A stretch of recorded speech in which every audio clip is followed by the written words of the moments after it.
하나님의 말씀은 누가복음 9장 10절에서 17절입니다. 먼저 누가복음 9장 10절 사도들이 돌아와 자기들이 행한 모든 것을 예수께 여쭈니 데리시고 따로 벳세다라 하는 고을로 떠나가셨으나 무리가 알고 따라왔거늘 예수께서 그들을 영접하사 하나님 나라의 일을 이야기하시며 병 고칠 자들은 고치시더라. 날이 저물어 가매 12 사도가 나와 여짜오되 무리를 보내어 두루 마을과 촌으로 가서 유하며 먹을 것을 얻게 하소서. 우리가 있는 여기는 빈들이니이다. 예수께서 이르시되 너희가 먹을 것을 주라 하시니 여짜오되 우리에게 떡 5개와 물고기 2마리밖에 없으니 이 모든 사람을 위하여 먹을 것을 사지 아니하고서는 할 수 없사옵나이다 하니 이는 남자가 한 5,000명 되미르라. 제자들에게 이르시되 때를 지어 한 50명씩 앉히라 하시니 제자들이 이렇게 하여 다 앉힌 후 예수께서 떡 5개와 물고기 2마리를 가지사 하늘을 우러러 축사하시고 떼어 제자들에게 주어 무리에게 나누어 주게 하시니 먹고 다 배불렀더라. 그 남은 조각을 12바구니에 거두니라. 하나님 아버지 은혜를 감사합니다. 지난밤도 안식하게 하시고 또 이 새벽 시간부터 하나님의 말씀의 양식을 먼저 먹게 하시니 감사를 드립니다. 예수님 이름으로 감사하며 기도드리옵나이다. 아멘. 자, 어제 내용에 이어서 그는 9장 6절입니다. 6절에 제자들이 예수님께서 이 제자들을 마을에 보내서 둘씩 보냈을 거예요. 뒤에 보면 70제자를 보낼 때 둘씩 보냈다 합니다. 둘씩. 그래서 작은 여러 마을에 제자들 흩어져 가지고 그래서 각 마을로 가면서 뭐 둘씩 갔으면은 6 마을에 두루 다니며 복음을 전하며 병을 고쳤는 거예요. 2가지 가르쳤습니다. 2가지 명령했습니다. 병을 고치는 능력을 주시고 하나님 나라를 전파하기 위해서 2가지. 하나는 병을 고치는 것. 이 병을 고치는 속에는 귀신 들린 것도 포함이 돼요. 그래서 이 귀신 들린 자나 병을 고치는 그런 능력을 주시고 그리고 하나님 나라를 전파하겠다. 1절에 나오죠. 예수님께서 먼저 모든 귀신을 제어하며 병을 고치는 능력과 권위를 주셨다. 그리고 하나님 나라를 전파하도록. 그래서 앓는 자를 고치게 하려고 보내셨다. 병자죠. 병자들을 고치게 하려고. 또는 여기 앓는 자는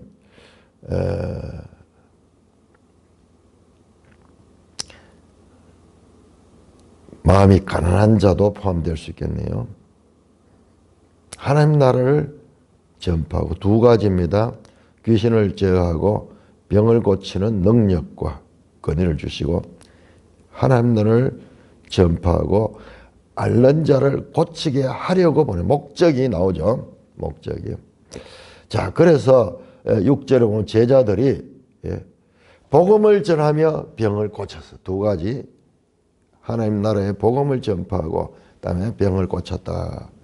그런데 그 놀라운 장면, 마을마다 제자들이 가서 병자들을 고치고 귀신 들린 자들을 쫓아내고 하나님 복음을 전하는 모습은 안 나옵니다. 그러니까는 우리가 이 한 절로 처리되지만 어마어마한 사건이 있었는 거예요. 자, 그 사이에 헤롯에 대한 기사가 나와서 그 내용이 잠깐 끊어졌습니다. 마치 앞에서 회당장 야이로의 딸이 죽었는 사건, 그 다음에 그 중간에 갑자기 12회를 혈루증 앓는 여인이 돌아가지고 그 야이로 딸의 이 기사가 멈췄듯이 그리고 다시 야이로 기사가 나왔듯이 지금 여기에도 중간에 헤롯의 반응이 이렇게 나오고 그 다음에 계속해서 10절에 오늘 읽었듯이 사도들이 돌아와서 자기들이 행한 것 뭡니까? 병을 고치고 하나님 나라의 복음을 전파한 것을 예수님께 여쭈었다 하는 표현이 이상해요. 보고했다 그러죠. 여쭈다 하는 말은 어떤 면에서 우리말에서 질문하다 뭐 이런 뜻도 포함될 것 같아요. 여쭈다 말하다. 여기에는 질문이나 이런 게 아니고 보고를 했겠죠. 자기들이 행한 모든 것들을 예수님께 보고했습니다. 예수님께서 이 마태복음 보면은 다 보고를 받고 이걸 다 보고 계셨죠. 너희들이 가서 일할 적에 사탄이 하늘에서 번개같이 떨어진 걸 내가 보았다. 그러면서 다 보고 있어요. 누가 보면서 그 부분은 너무나 간략하게 처리가 돼가지고 우리가 자칫하면은 어마어마한 이 사건, 예수님이 단독적으로 귀신을 쫓아내고 병을 고치고 하나님 나라의 말씀을 전파하던 것에서 이제 12 제자들이 그 대리해서 그 일을 하게 되는, 장차 예수님이 승천한 후에는 이제 제자들이 그 일을 맡아서 해야 되는, 그것을 미리 이 시범을 보이게 하시는 그 제자들을 세우는 과정이었죠. 그래서 어마어마한 일이 일어났습니다. 자, 그러니까는 제자들도 많이 지쳐 있어요. 많이 지쳐 있습니다.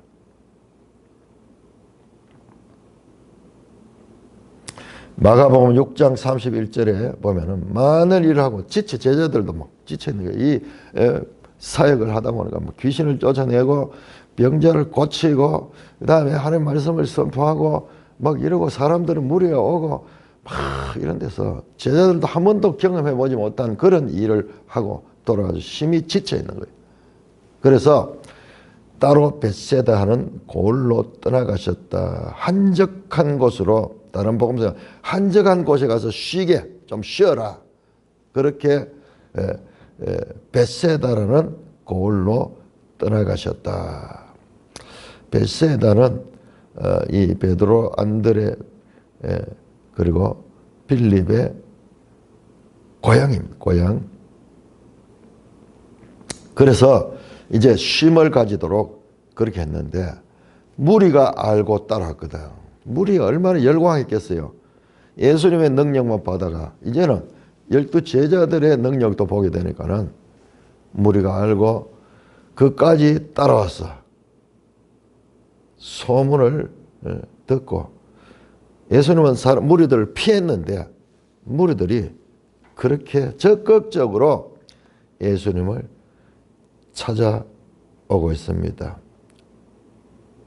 그러니까 이 예수님의 말씀과 그리고 이 능력을 경험한 후에 모든 것을 버려두고 제자들이 그 예수님을 숨어있다시피 쉬러 갔는데 거기를 적극적으로 찾아 나오는 장면을 봅니다. 그러자 예수께서 그들을 영접하사 하나님 나라의 일을 이야기하시며 병 고칠 자를 고치다. 똑똑하죠? 하나님의 나라의 일을 이야기하시고 그 다음에 병 고칠 자를 또 고쳤다. 무리를 지쳐있는 제자들과 예수님도 지쳤을 텐데 근데 무리가 찾아 나오니까는 그것을 마다하지 않고 그들에게 동일하게 하나님 나라를 이야기하고 그리고 병 고칠 자를 고쳤습니다. 예수님은 자신에게 나오는 자를 거부하지 않습니다. 그곳에도 쉬지 못하고 예수님께서는 하나님 나라를 이야기하고 병 고칠 자들을 고쳤습니다. 자, 그러다 보니까는 날이 저물어 갔습니다. 날이 저물어 저녁이 돼서 12 사도가 나와 여짜오되, 여러분 여기 표현을 보세요. 12 제자가 아니고 12 사도라는 표현입니다. 12 사도. 이제 단순한 제자, 배우는 자에서 나가서 복음을 전파하고 그리고 예수님의 능력으로 병자를 고치고 이와 같은 예수님이 하신 사역을 대신해서 했던 이들의 호칭이 12사도로 바뀌고 있습니다. 지금 날이 저물어 가니까는요, 무리는 많이 모였고, 뒤에 나오는 내용 보면은 남자만 한 5천 명이 되니까는 이게 의대예요. 남녀 합치면 10,000명도 넘는, 말이 그렇지 지금 어마어마한 인파가 지금 모여 있는 거예요. 요즘 우리가 이 광화문 집회하듯이, 여의도에 집회하듯이 그렇게 모여 있는 거예요. 이걸 어떻게 감당하겠어요? 지금 밤이 되면 이제 추워지고 이들이 예수님의 이 능력을 보고 떠나지 않고 저물 때까지 그게 떠날 줄을 모르고 있었습니다.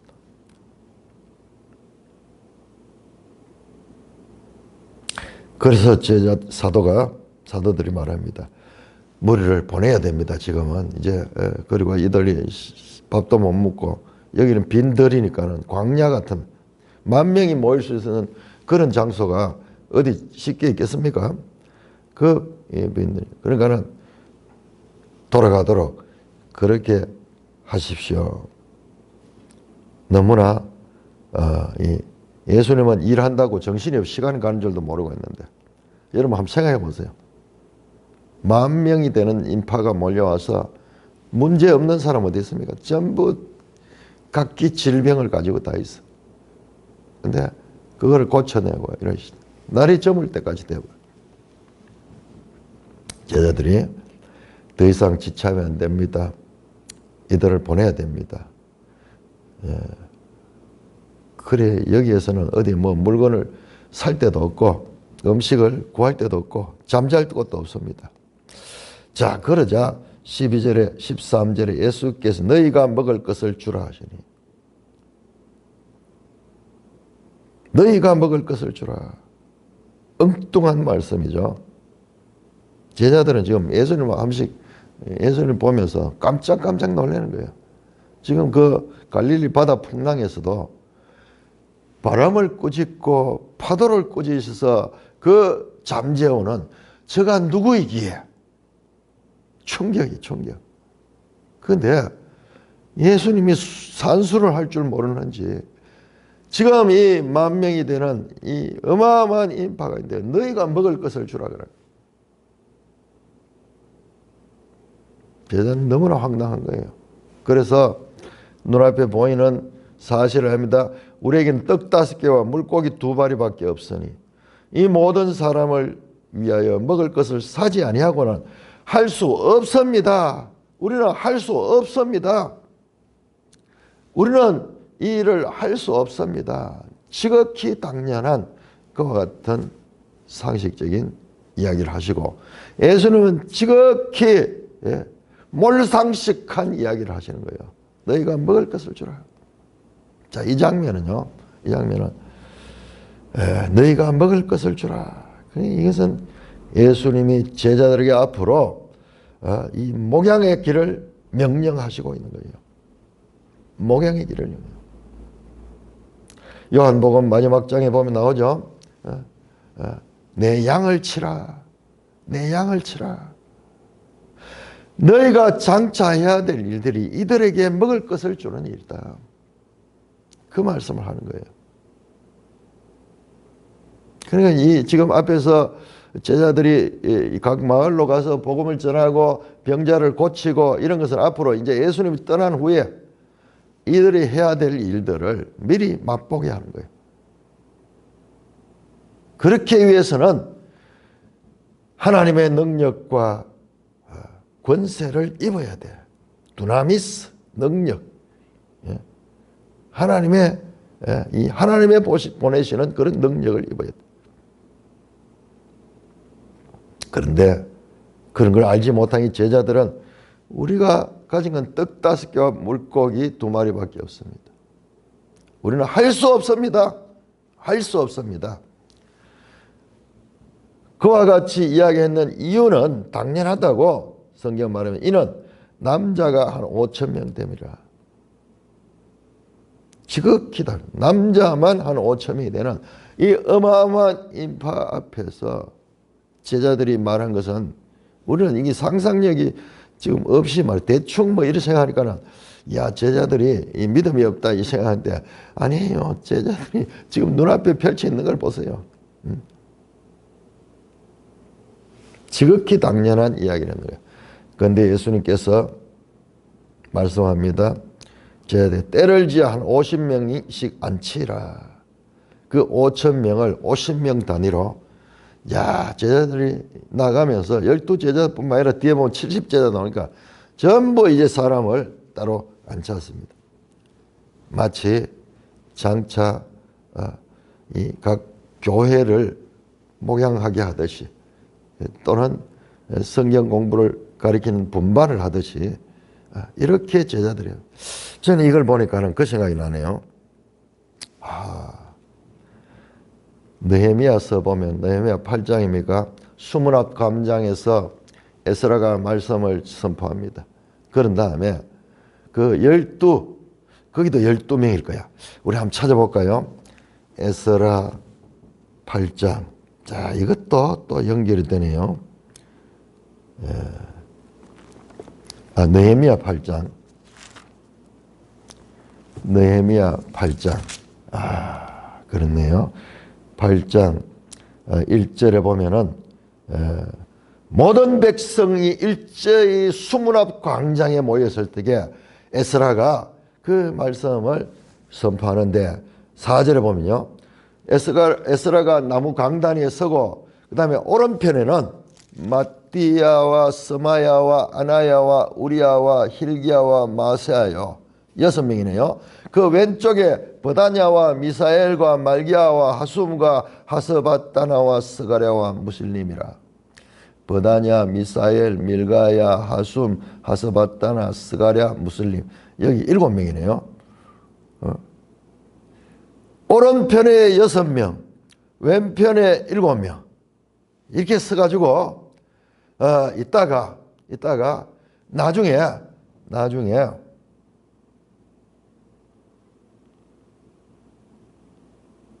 거기 한번 볼까요? 7절에 에스와와 바니와 세레바와 야민과 악굽과 사부데와 호디야와 마세아와 그라다와 아사라와 요세벳과 하난과 볼라야. 이 13명이네요. 13명. 레위 사람들, 그들과 레위 사람들이 백성이 모여 있잖아요. 그런데 그 백성에 가서 그들에게 이들이 가서 그 백성을 가르칩니다. 따로 8절에 하나님의 율법책을 낭독하고 그 뜻을 했어요. 백성에게 낭독하는 것을 다 깨닫게 이들이 가서 소무리로 또 에스라가 전체를 이야기하고 그 다음에 그 레위 사람들과 이 지도자들이 가서 그들에게 가르치는 장면이 내가 연상이 되네요. 다시 한번 자세히 한번 봐야 되겠네요. 자, 그런 식으로 50명씩 따로 앉혔습니다. 제자들이 이렇게 다 앉힌 후 앉히는데 이것만 하는데도 시간이 많이 걸리겠죠. 밤이 점점 더 어두워졌을 거예요. 예수께서 떡 5개와 물고기 2마리를 가져가 하늘을 우러러 축사하시고 떼어 제자들에게 주어 무리에게 나누어 주게 하셨다. 광야에서 지금 손님을 이 잔치상에 손님을 이렇게 상별로 이렇게 나누어서 앉게 하듯이 그 다음에 이 제자들이 가지고 있는 떡 5개와 물고기 2마리를 하늘을 우러러 축사하시고 떼어 제자들 무리에게 나누지. 이 광야에서 하늘의 식탁을 베풀어서 그들에게 공급하십니다. 17절에 먹고 다 배불렀더라. 그 남은 조각이 12바구니에 거두니라. 어마어마한 기적이 일어났습니다. 절실한 그들의 이 민생고 배고픔을 해결하기 위해서 그 만여 명 되는 그 무리에게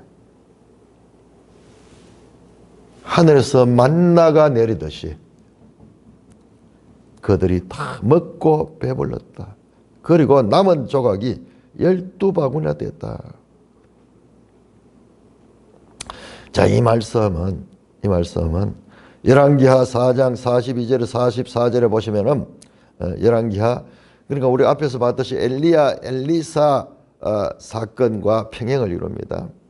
그때 엘리사가 어떻게 합니까? 제자들이 가져온 보리떡 20개와 채소 한 자루밖에 없는 거예요. 사람 먹을 사람은 100명이 되는데,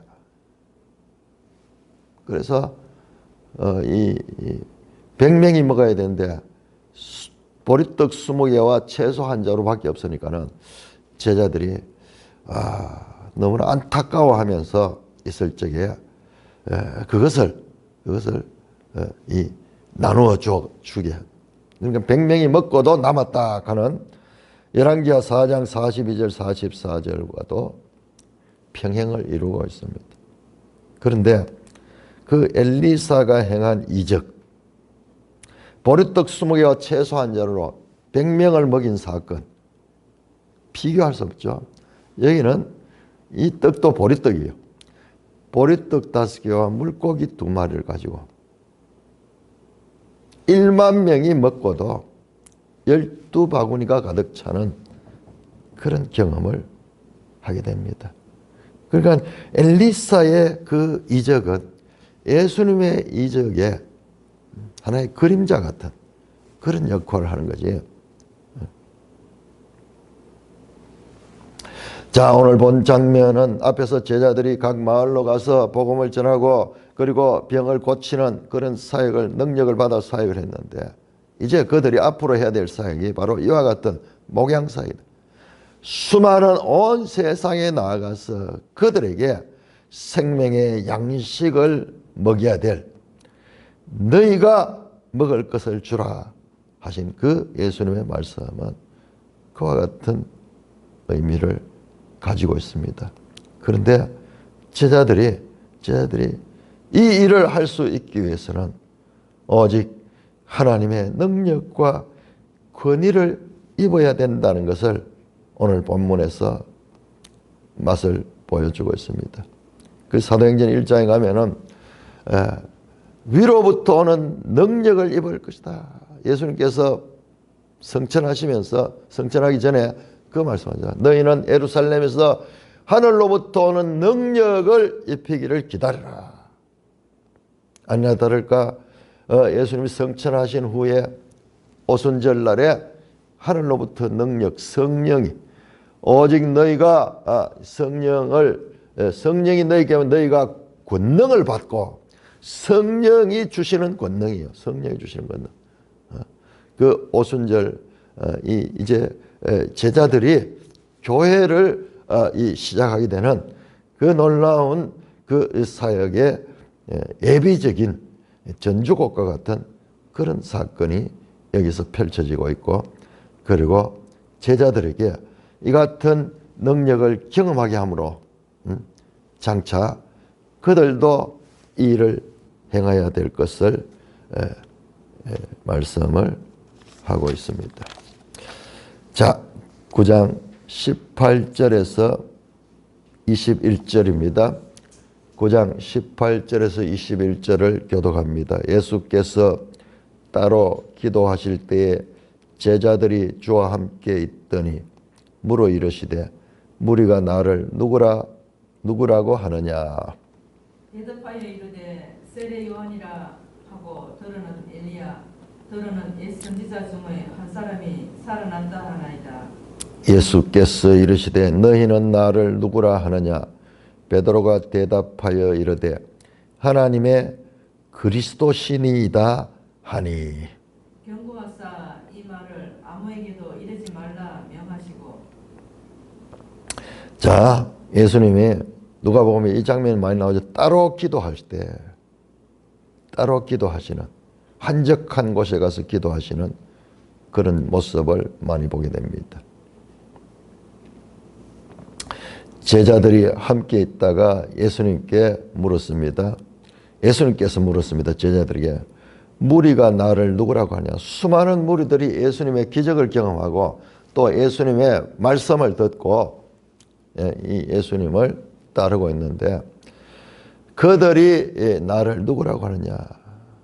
그러니까는 세례 요한이라고 하고 일부는 엘리야라고도 하고 들으는 애선지자 중에 한 사람. 요 세 이야기가 계속 나오죠. 앞에서 헤롯도 그렇게 생각했어요. 헤롯도 세례 요한이라고 하고 엘리야라고 하고 또는 선지자 중에 누구라고 했다고 그렇게 이 9장 8절에 나오죠. 9장 7절 8절 요한이 죽은 자 가운데 살아났다. 또는 엘리야다. 또는 선지자 중에 한 사람이다. 세례 요한이 부활했다. 또는 엘리야가 오셨다. 선지자 중에 한 사람이 있다. 세례 요한도 알고 우리가 엘리야도 알지만 선지자 중에 한 사람. 이게 누구냐? 영어는 요한복음에도 나옵니다. 그 선지자. 우리는 모르지만 유대인들은 그 선지자를 소망하고 있어. 그 선지자. 그 선지자냐? 네가 그리스도냐? 아니면 그 선지자냐? 그런 질문할 적에 나오는 그 선지자입니다. 예수님께서 묻습니다. 너희는 나를, 제자들을 향하여 너희는 나를 누구라 하냐? 무리는 그렇게 한다면 너희는 나를. 그때 베드로가 대답하여 하나님의 그리스도입니다. 마태복음과 좀 차이가 있죠. 마태복음은 주는 그리스도시요 살아계신 하나님의 아들이시니다. 누가복음에서 이게 더 압축돼서 하나님의 그리스도, 주는 그리스도시요 그리스도다. 구약에서 말하던 그 히브리어로 메시아다. 바로 메시아다. 그렇게 베드로가 무리들과 다른 고백을 합니다. 그런데 이 고백이 마태복음을 보면은 예수님이 참으로 기뻐하시죠. 비로소 제자들이 예수님을 바르게 알아가는 거예요. 바르게 알아가는 거예요. 그래서 기뻐하시며 그 베드로를 칭찬하는 바요나 시몬아 네가 복이 있도다. 이를 알게 하니는 네 혈육이 아니고 하늘에 계신 아버지께서 너에게 그것을 알게 하셨다. 하나님의 은혜로 네가 그와 같은 고백을 할 수 있게 됐다. 그렇게 칭찬하시죠. 드물게 베드로가 예수님께 큰 칭찬을 받는 장면이 나오는데, 자 그러자 예수님께서 이 말을 아무에게도 이르지 말라 명하셨다. 무슨 말? 베드로가 하는 말. 예수님이 바로 하나님의 그리스도라는 말이죠. 왜 그랬을까? 우리가 마태복음 평행 구절을 보면은 비로소 예수님께서 이어지는 말씀을 합니다. 이 말을 이르지 말라 명하시고 예수님이 말씀합니다. 자, 22절 제가 읽겠습니다. 이르시되 인자가 많은 고난을 받고 장로들과 대제사장들과 서기관들에게 버림받아 죽임을 당하고 제3일에 살아나야 하리라. 비로소 이 말씀을 하는 거예요.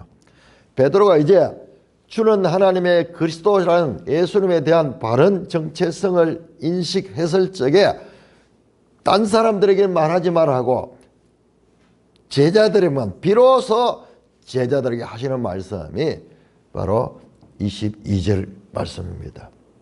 인자가 많은 고난을 받고 장로들과 대제사장과 서기관들, 한마디로 유대 종교 지도자들에게 버림을 받고 죽임을 당하고 제3일에 살아나야 하리라.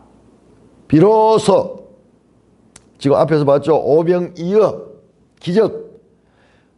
물고기 2마리와 보리떡 5개를 가지고 10,000명이 먹이는 그와 같은 능력자, 영광의 그리스도. 그리스도를 따라다니면은 이와 같은 먹고 사는 문제는 그냥 해결이 되버려요. 그냥 해결이 돼요. 그런 정말 대박이야, 예수님을 따라다니면. 그래서 제자들이 놀라면서 주님을 따라다니면서 주님이 영광스러운 능력의 주님을 기대하면서 따라가는데, 그들의 뜨거워진 마음에 찬물을 붓듯이 예수님이 앞으로 많은 고난을 받고 유대 종교 지도자들에게 짓밟히게 되고 마침내 죽임을 당하게 된다.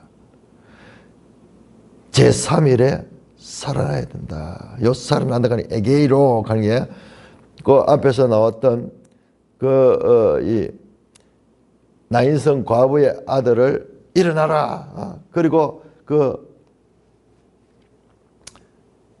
야이로의 딸에게 일어나라 했을 적에 그때 그 단어예요. 일어나라. 여기서는 부활로 쓰잖아요. 부활로. 에게이로. 그러니까 이 언어 사용이 계속 그 죽은 자들이 소생시킬 때 사용된 그 단어를 사용하고 있어요. 에게이로. 그러니 원어로 이래 보면은 예수님이 이 말씀하실 적에 아주 그 깊은 암시들이 그 앞의 사건들에도 있었습니다. 그리스도는 영광의 그리스도일 뿐만 아니라 고난과 죽음의 그리스도다. 그리고 여기 분명히 부활의 그리스도다라는 것까지를 말씀했는데, 우리 마태복음 보면 베드로가 뭐 여기에서 주여 그리하지 마옵소서, 명령하여 꾸짖어서 그런 일이 있을 수 없습니다. 적극적으로 반발하면서 주님은 그럴 수 없습니다. 그렇게 이야기를 했죠. 영광의 그리스도에 대한 이 희망, 자기들이 가지는 그 희망이 고난의 그리스도에 대한 사실을 받아들이기가 어려운 거예요. 받아들이는 거예요. 우리 자신들이 보면은 그래요. 그런 면이 있어요. 어떤 거는 듣기 싫어요. 듣기 싫고 그런 일이 일어나지 않기를 바라면서 그런 일에 대한 말만 해도 우리는 그것을 거부하자는 그런 본능적인 것이 있습니다. 바로 앞에서 베세다 빈들에서 1만 명을 먹이는 그 영광스러운 그리스도는 어디 가고 지금 죽으신다고. 근데 살아나야 한다고 분명히 말하는데 그건 안 보여요. 주여 그리 마옵소서. 마태복음에서 그렇게 이야기하죠. 영광의 그리스도는, 승리의 그리스도는 또한 고난과 실패의 그리스도이다. 이 두 가지를 앞에 나왔죠. 헤롯이 저가 누구이기에, 예수가 누구이기에, 제자들도 저가 누구이기에 예수님의 정체성에 대해서 계속 의문을 가는데 그것을 지금 알려가는 과정입니다. 제자들이 알아가는 과정이고 또한 이 기록을 통해서 우리들이 예수님을 알아가는 그 과정에 있습니다. 그런데 누가복음에서는 계속해서 23절에서 27절까지 교도가 있습니다.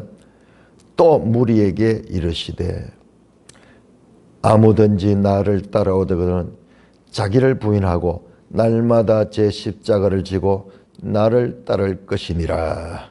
누구든지 제 목숨을 구원하고자 하면 잃을 것이요 누구든지 나를 위하여 목숨을 잃으면 구원하리라. 사람이 만일 온 천하를 얻고도 자기를 잃든지 빼앗기든지 하면 무엇이 유익하리요? 누구든지 나와 내 말을 부끄러워하면 인자도 자기와 아버지와 거룩한 천사들의 영광으로 올 때에 그 사람을 부끄러워하리라. 내가 참으로 너희에게 이르노니 여기 서 있는 사람 중에 죽기 전에 하나님 나라를 볼 자들도 있느니라. 자, 그러면서 예수님께서 갑자기 십자가 이야기를 한 거예요. 십자가 이야기. 십자가는 뭡니까? 로마의 사형틀이고 죽음을 상징하는 그와 같은 것이 십자가입니다. 누구든지 아무든지 나를 따르거든 자기를 부인하고 날마다 자기 십자가를 지고 따라. 그러니까 날마다 자기 십자가를 진다는 거예요. 그러니까 이것은 십자가는 죽음을 나타내. 죽으면 끝이잖아요. 죽으면 더 이상 날이 없잖아요. 그러니까 이 십자가, 이 죽음은 자기를 부인하는 거예요. 자기를 부인하는 거. 근데 한번 부인했다고 되는 것이 아니라 날마다 자기 십자가를 지고 나를. 사도 바울이 나는 날마다 죽노라 하시는 그 고백이, 고린도후서에 나오는 그 고백이 예수님의 이 가르침을 지금 따르고 있는 그 고백이네요.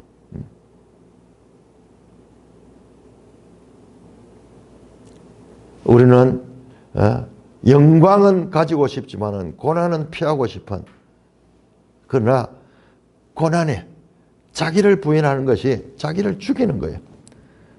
자기의 가지고 있는 욕망을 꺾어버리는 거예요. 우리는 그런 것을 너무나 싫어하는 거예요.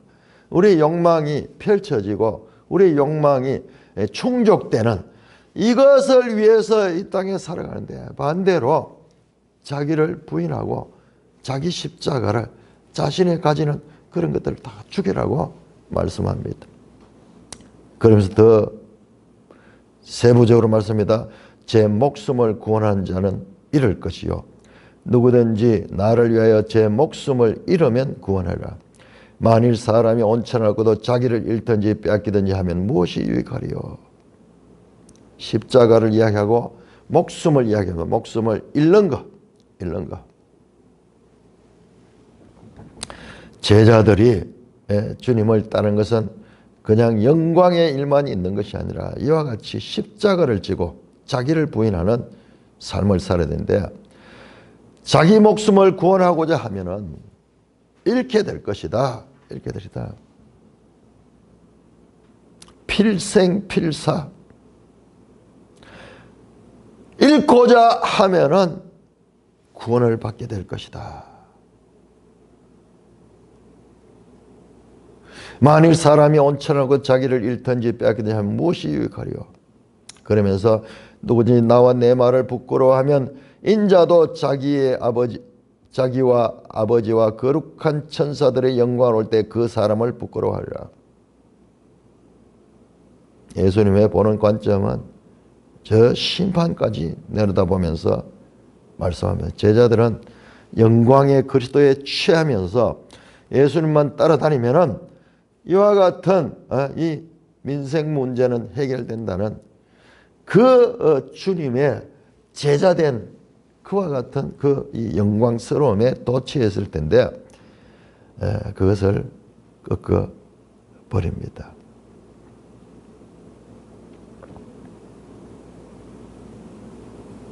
나와 내 말을 부끄러워하면 인자도 자기 아버지와 거룩한 천사의 영광을 그 사람을 부끄러워하리다. 그러니까 예수님을 따르는 길은 십자가의 길이다. 자기를 부인하는 길이다. 자기를 부인하는 이와 같은 일을 하는 자가 참 생명을 얻게 될 것이고, 자기를 유지하기 위해서 이와 같은 것을 거부하는 자는 사실상은 목숨을 잃게 될 것이다.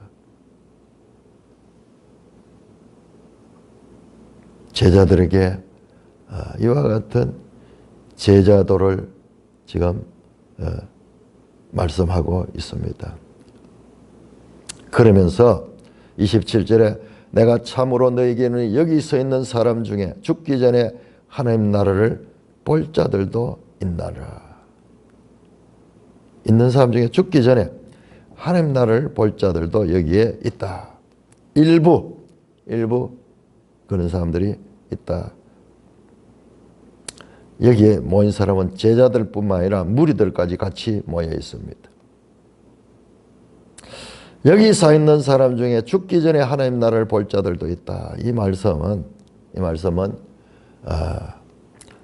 이어지는 말씀을 볼 적에 이게 무엇인가?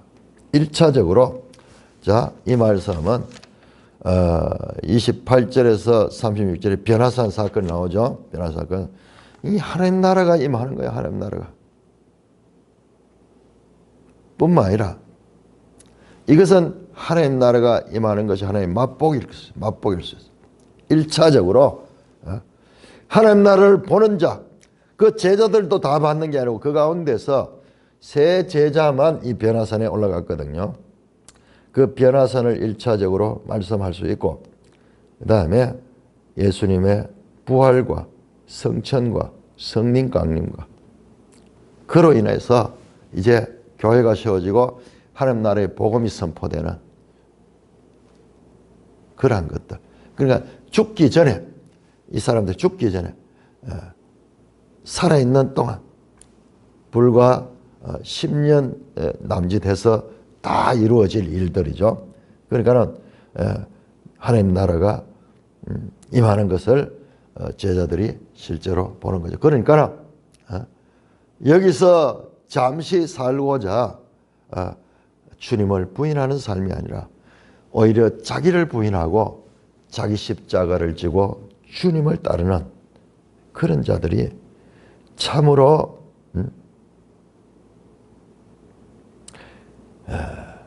유익함을 쫓는 자다. 온 천하를 얻어도 자기를 잃고 자기 목숨을 빼앗기면 그게 아무 의미가 없지 않은가. 오히려 그 온 천하를 얻는 것보다도 더 귀한 주님을 따라가는 길이 참으로 생명의 길이고, 그 길이 인생이 할 수 있는 최선의 길이다 라는 것을 말씀하며, 이것이 그냥 단순한 말씀이 아니라 죽기 전에 너희가 이런 것들을 하나님 나라를 볼 수 있는 그런 경험도 할 수 있게 될 것이라고 말씀합니다.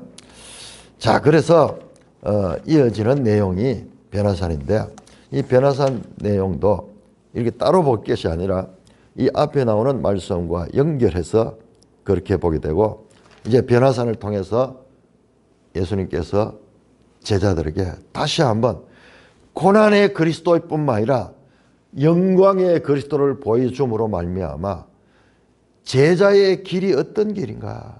그냥 고난만 있는 길도 아니에요. 그러다가 영광만 있는 것도 아니에요. 영광의 그리스도는 또한 고난의 그리스도. 영광에 이르기 위해서는 고난의 길도 같이 가야 되는, 우리가 주의 영광에 참여하기 위해서는 또한 그리스도의 고난에도 참여해야 된다는 그 바울의 로마서 8장의 말씀도 지금 이와 같은 예수님의 가르침과 예수님의 행적에서 나온 말씀이라는 것을 다시 한번 깨우치게 되네요. 이 말씀을 읽으면은, 이 말씀을 보는데 이 말씀이 생각이 나. 이 말씀이. 바울의 그런 말씀들이 예수님의 사역 가운데서 제자들을 가리킬 때 그 말씀이요.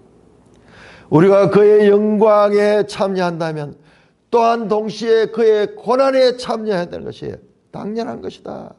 그러나 그 고난은 그 영광에 대한 소망이 있기 때문에 우리가 이길 수 있는 거예요. 이길 수 있는 거예요. 고난을 당하는데 이 영광에 소망이 없다 그러면 그 고난을 당하다가 절망 가운데서 죽을 거예요. 사람에게 소망이 있고 그 사람에게 그 희망이 있고 이 어려움에 처해 있는 사람과 절망 속에 있는 사람의 그 차이가 있는 거죠. 그러니까 제자의 길에는 주님의 영광의 길과 그리고 고난의 길을 제자는 같이 가야 된다 하는 것을 지금 말씀하시고 보여주시고 계십니다. 찬송가 341장입니다.